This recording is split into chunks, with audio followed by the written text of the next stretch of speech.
nom du Père et du Fils et du Saint-Esprit. Amen. Les bénis de mon Père. Bonjour. Nous sommes aujourd'hui 24 août. Les bénis de mon Père. Aujourd'hui, nous célébrons une fête de l'Église. La fête de Saint Barthélemy. Saint Barthélemy qui était un apôtre. Et l'évangile de Saint Jean donne à Saint Barthélemy le nom de Nathanaël qui signifie donner à Dieu. Cet apôtre est né à Cana. Nous nous rappelons de Cana où il y avait une transformation de l'eau en vin par le Christ. Il est donc né dans ce lieu et il fut amené à Jésus par son ami Philippe qui le lui avait présenté comme le fils de Joseph de Nazareth en Galilée. Et comme le Messie annoncé par la loi et les prophètes, Nathanaël, qui connaissait bien les Écritures, attendait le Messie et savait bien que celui-ci devait naître à Bethléem de Judée et pas ailleurs. C'est pourquoi d'ailleurs, une vive réaction à la parole de son ami jaillit spontanément de son cœur et va dire: de Nazareth peut-il sortir quelque chose de bon? Les bénis de mon Père, c'est l'attitude parfois que nous avons de façon spontanée face à des choses que nous ne comprenons pas. Nous commençons d'abord par douter. Deux textes vont nous aider ce matin d'entrer en profondeur avec ce saint et de fêter avec lui. D'abord, le livre d'Apocalypse ou encore le livre de Révélation au chapitre 21. Nous allons lire les versets 9 à 14 dans lequel nous allons lire très clairement que les colonnes, les murailles de la Nouvelle Jérusalem, de la Jérusalem céleste, sont bien sûr soutenues par les 12 apôtres. Rappelons-nous, les bénis de mon Père, qu'au courant de la semaine, nous soulignons d'ailleurs le fait que les 12 apôtres devaient s'asseoir sur 12 trônes autour du Christ pour l'accompagner, pour l'aider dans la gestion du nouvel royaume. Et nous disons d'ailleurs que la Nouvelle Jérusalem, c'est la Jérusalem céleste où les 12 tribus d'Israël sur la terre sont remplacées par les 12 apôtres au ciel. Ensuite, nous allons voir dans l'évangile de Saint Jean au chapitre 1, les versets 45 à 51, la rencontre entre Jésus-Christ et Nathanaël. Et nous allons voir le dialogue qu'il va avoir entre le Christ et Barthélemy. Les bénis de mon Père, apprêtons dans nos cœurs, mais surtout, ouvrons nos textes, ouvrons nos Bibles aux différents textes d'aujourd'hui.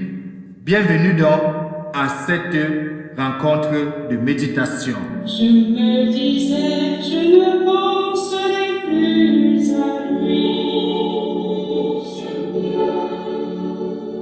Je me disais, je ne penserai plus à son nom. Alors c'était dans mon cœur comme un feu vivant. Enfermé dans mes os.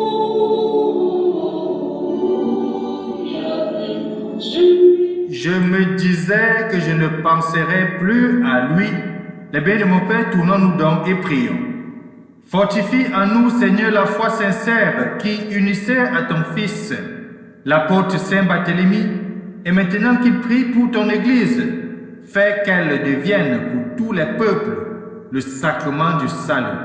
Par Jésus-Christ, ton Fils bien-aimé, lui qui vit et règne avec toi dans l'unité du Saint-Esprit, Dieu pour des siècles et des siècles. Amen. Ouvrons notre livre au texte d'Apocalypse chapitre 21. Lisons les versets 9 à 14. Bonne lecture. Mon Dieu est mon roi, je bénirai ton nom, toujours et à jamais.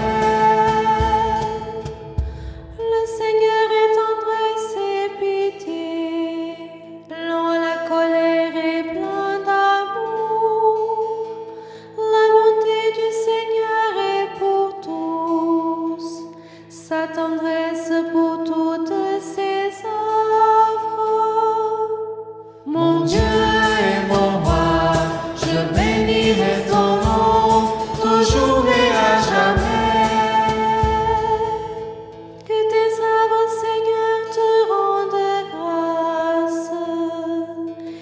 que tes fidèles te bénissent. Ils diront la gloire de ton règne. Ils parleront de tes exploits. Mon Dieu et mon roi, je bénirai ton nom toujours et à jamais. Le Seigneur est vrai en tout ce qu'il dit, fidèle en tout ce qu'il fait. Le Seigneur soutient tout ce qui tombe. Il redresse tous les accablés. Mon Dieu est mon roi, je bénirai ton nom toujours et à jamais. Mon Dieu est mon roi, je bénirai ton nom toujours et à jamais. Alléluia, Alléluia, Alléluia,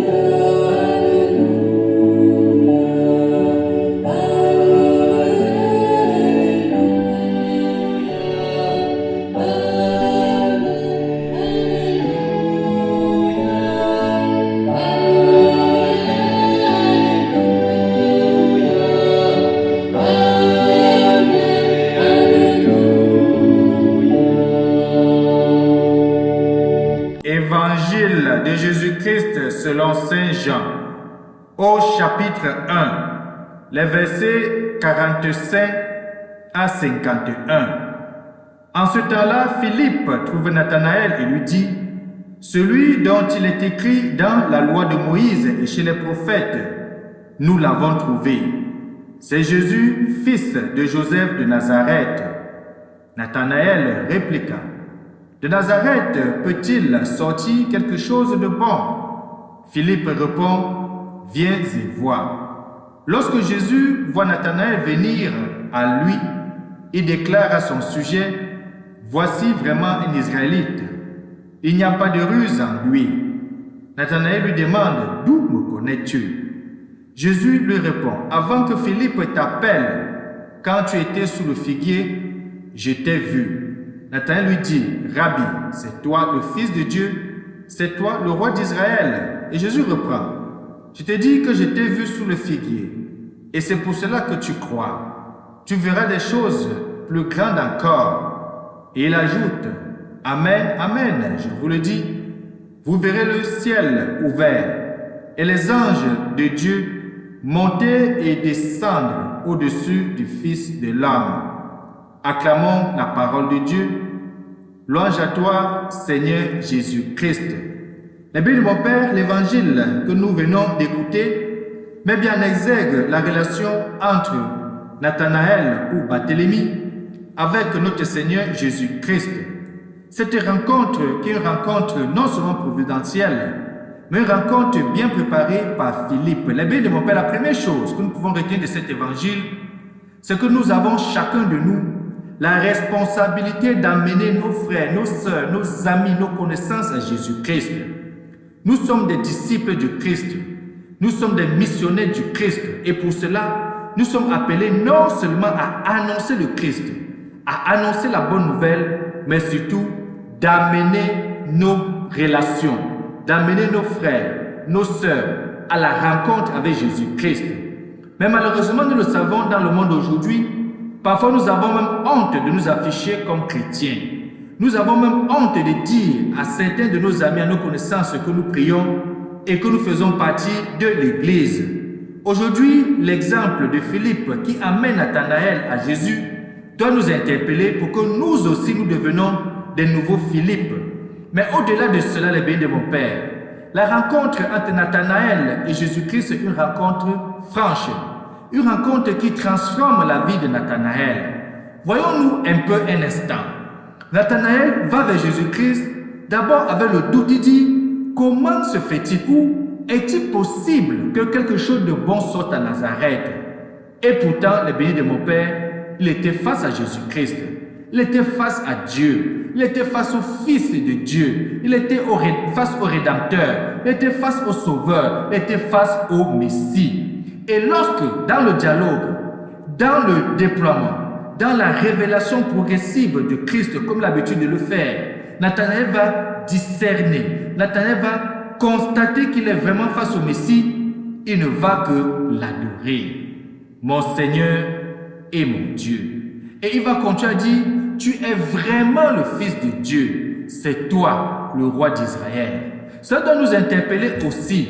Chaque fois que nous sommes convaincus que nous avons le Christ devant nous, que ce soit dans la parole, dans l'Eucharistie, quelle est notre réaction? Est-ce que nous détournons notre vieil homme? Est-ce que nous mettons de côté notre rationalité, nos doutes pour adhérer pleinement à la doctrine, pour adhérer pleinement à l'enseignement, pour adhérer pleinement à Jésus-Christ? Cela devrait beaucoup nous interpeller. Mais surtout, et certainement mes frères, mes soeurs, les bénis de mon Père, j'aimerais terminer par cette réaction qui est une réaction très importante. Jésus voit Nathanaël de loin. Nathanaël est surpris de constater que Jésus l'a vu. Et Jésus dit bien que je t'ai vu depuis que tu étais sur le figuier. Avant même que Philippe t'appelle, moi je t'avais déjà vu. Les bénis de mon Père, c'est ainsi que Jésus se comporte avec chacun de nous. Avant que tu n'écoutes cette méditation ce matin, Jésus t'a déjà vu. Avant que tu te lèves pour aller à l'église, Jésus t'a déjà vu. Avant que tu ne te tournes même pour l'adorer, pour le louer, Jésus a déjà les regards sur toi. Et c'est pour ça que la parole de Dieu va dire qu'il nous connaît depuis les premiers instants dans le ventre de notre mère. Et plus loin, la parole de Dieu va dire que nos noms sont inscrits dans la paume de main droite de l'Éternel des armées. Donc chaque instant, nous sommes en présence de Dieu. Chaque instant, Dieu a son regard fixé sur nous. Mais seulement, sommes-nous aussi prêts à tourner notre regard vers Dieu, tel que lui a le regard sur nous? Qu'est-ce que nous pouvons donc retirer de l'exemple de cet apôtre d'aujourd'hui, de Barthélemy ou de Nathanaël? Il a cru en Jésus et a répondu à son appel en se consacrant totalement à lui. Par la force de l'Esprit Saint, il est devenu témoin de son mystère d'amour. En ce jour, les bénis de mon Père, renouvelons notre désir de suivre le Christ et de demeurer auprès de lui dans le silence et l'adoration. Il veut prolonger en nous son mystère d'envoyer du Père. Puissions-nous seulement par une vie toute renouvelée de vrais enfants de Dieu manifester à tous que Jésus est venu, qu'il est vivant et qu'il nous aime. Et que Dieu Tout-Puissant nous aide donc au cours de cette journée de nous rapprocher de plus en plus vers le Christ et d'être pleinement conscient qu'il a le regard porté sur nous et qu'il nous bénisse donc, lui qui est Père, Fils et Saint-Esprit. Amen. Bonne journée. Louez Dieu, tout le peuple.